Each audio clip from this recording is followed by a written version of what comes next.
Call. This is something you don't see every day. A Lothar limp. Yeah, I would have preferred to see Lothar raise there.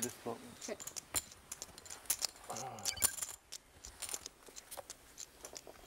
Three interested hands here, 900 in the kitty.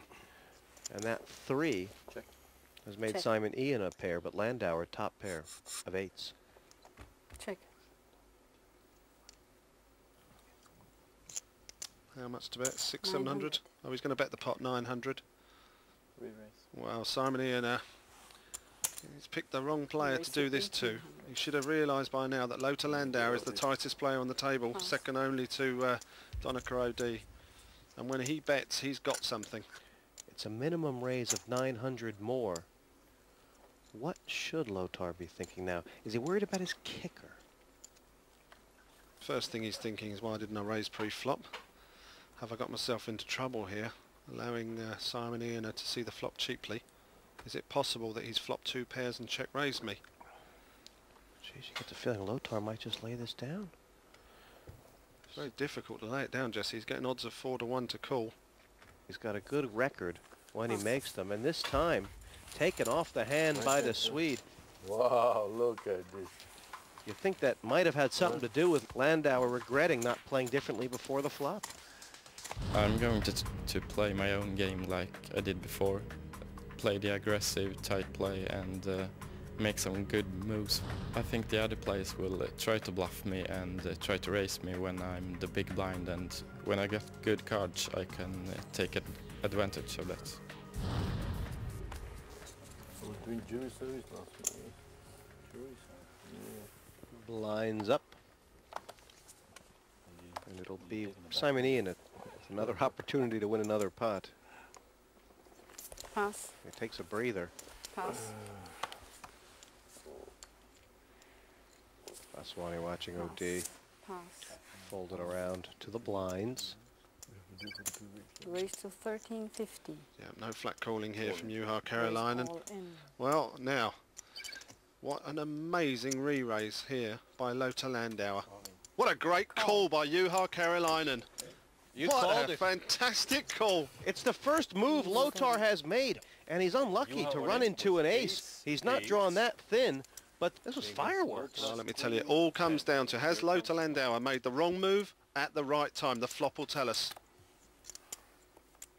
Check. Well, it looks like he has, Jesse. It sure does. Lothar hitting that flop hard. Pair of 10s good right now. Karjalainen needs an ace. He's done nothing wrong. Juha a bit grim-faced right now. 4 of diamonds. No It's heads changed in. nothing. 3 cards in the deck now. Last card is a king. No, and we've lost our 6th place finisher, Juha Karjalainen, one of the qualifiers from the late night poker race final. He made an amazing call there, but unfortunately Lothar Landauer's timing was right, and he's our new chip leader. Juha, it was your first live game against the professionals. How do you think you did? Well, I'm disappointed, but I think my play was pretty good, and it was now bad luck why I'm outside. I came here just try how can I play, and then I was at the amateur final, and then Augusta Pros, so it has been very nice week.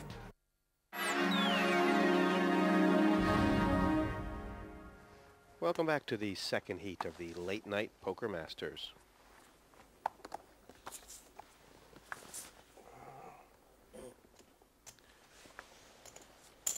It's time. Call. Just a call. Ian are just calling for Willie. Then it's a big hand. Pardon? If I just call, it's a big hand. It's a big hand, is it? Tell you what, as soon as you open your mouth, Willie Tan has got a read on you. Oh, I better just call then. He sees a big hand. Call. Willie's just called here.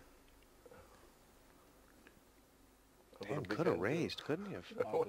too. And it's Donica OD saying all in. Donica OD has nothing at all. I love this play. This is what's known as the squeeze play here, Jesse. It was written in one of the No Limit instructional books, which you can get, and look at this. Simon Ian has made the first play just by calling. Willie's called. Now, with a weaker hand, Donica OD has put the test to Willie Tan with ace-10 suited. Can he make this call? Willie Tan's not guaranteed to fold here. I'm sure OD doesn't expect Willie to be this strong. But Tan respecting the power of the OD reputation. Wow, and Donnaker OD shows it. I always tell the truth. That's right. This game's wide open. What I normally do is I react to what's happening. I mean, I would imagine that Ram will probably be fairly active, you know, raising a lot. So probably might, you know, go over the top of him with sort of mediocre hands. You know, I think Michael Turitz plays pretty fast too. So, but we've got to see what happens. I prefer to react to other people than have a preordained idea of how I'm going to play. I think that's rattled Willie a little bit. 2 and 400 blinds, and this game has taken on a fifth dimension. Pass. All of a sudden, Ram Vaswani is the short stack. Who would have believed that? You do it, man. I'm on it. Raise all in. Ram, definitely the kind of man who can do you one better. Do you know, I'd love it if Ram showed this. Oh, wow! Simon Ian has called! Ram, all in, with playing 2 against threes! Showdown, please. Ram's going to Ram be shows 8-4 very cards. surprised to find out what good shape he's in. Do you know what, Jesse? I can only imagine that Simon Ian just wants to have the glory of knocking Ram Vaswani out. There is absolutely no sense in making that call for that amount of chips. And Ram Vaswani has hit an 8. This could backfire on Ian. Ram, he's in front. Wow. The one player you did not want to double up is Ram Vaswani. 7. Oh, that's okay. 8-4 never looked so good. River card to come, anything but a 3, and Vaswani is a force again. It's a deuce. Ram doubles up. Can you count down? First mistake we've seen by Simon Ian. He hasn't put really a foot out of place, but what a terrible call that was. To tell the truth, I haven't actually looked at my heat. I know that Willie Tan and Donnaker are in there. They're both very experienced players, both bracelet winners. And I guess there's a couple of online qualifiers which I'll be trying to work out as quick as I can.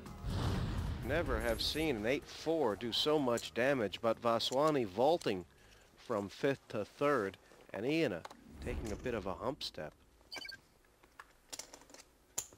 Raise to 1,000. Vaswani has raised Pass. 1,000 to play with the suited ace. Pass. Call. Will you with this card? Donnaker's peeled off the flop here for 600. 2 players. What a great flop for Donnaker. His flop 2 pair definitely going to check here. This is a chance for Ram to do his marbles. Well, Ram's not playing Simon Ian this time. Let me tell you, he's going to give Donnaker a little respect here. Well, he's picked up the nut flush draw here, Ram, so if Donnaker keeps it cheap, if he only bets a little bit on the turn, Ram's going to call.